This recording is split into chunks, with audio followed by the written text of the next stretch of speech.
Okay, so we've got our trialware license added. Let's go ahead and deploy some machines. Deploy to some machines. Now, the easiest way to do this is to go back to the main velocity dashboard, and you can do that up here in the ribbon. If we click on the velocity link there, this is our main dashboard. And again, in this VMC menu, we've got an option here to deploy the velocity software. So I'm going to go ahead and click on that. Now on the left here in the My Environment pane, I have my domain.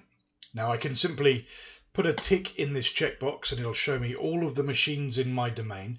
But if you have a large domain, or maybe even multiple domains, and the machines you want to target are in a particular organizational unit or OU, you can double click on this to expand it. So I can say, just show me my servers, for example. Let's untick everything and say, just show me the servers.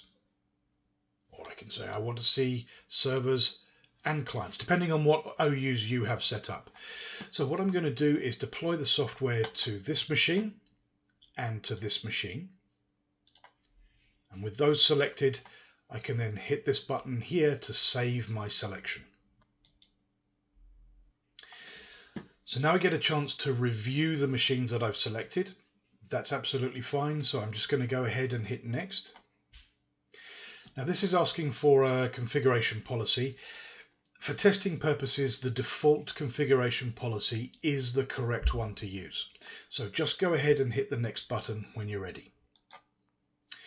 Now here we can submit our deployment job and say I want to deploy it now, or I can choose a particular date and time to do the deployment, but I'm going to say do it now and then hit finish.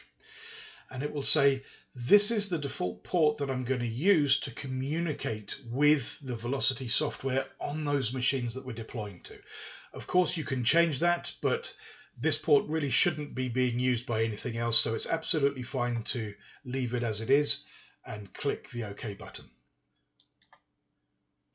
And there we go, the deployment job has been created. So now, if we click OK, we're back up the main Velocity dashboard, and if we scroll down a bit, we can see the job queue here, and there's our job running. You see it's in progress. There's a little spinning wheel of weight. And we can actually click on the job name and get more information about the job that's being run. So if we periodically refresh this page, this panel here, this in progress panel, will update, and when a job is completed, it'll tell us how many out of the total machines now have the software on and what percentage of the job completed that is. There we go. So one of them's now been done, and we're just doing the other one. It's worth noting as well that if you're deploying to hundreds of machines at a time, we're not going to swamp your network with lots of installation traffic. It will do a few at a time, and then as one completes, it'll do the next one in the list. So it's not going to try to deploy to hundreds all in one go and swamp the network with traffic. So it's smarter than that. Now, if there are any problems with deploying the software to a machine, maybe you've got a very old version of the software on that needs to be removed first, or maybe a machine's offline at the moment, or maybe its domain name isn't resolving properly. In that case, you'll get a little message down here just underneath showing you which machines were failed to be deployed to, and you'll get a reason why. You'll get a little message to say, yeah, we couldn't see this machine on the network, or we think it was turned off, or whatever the reason is.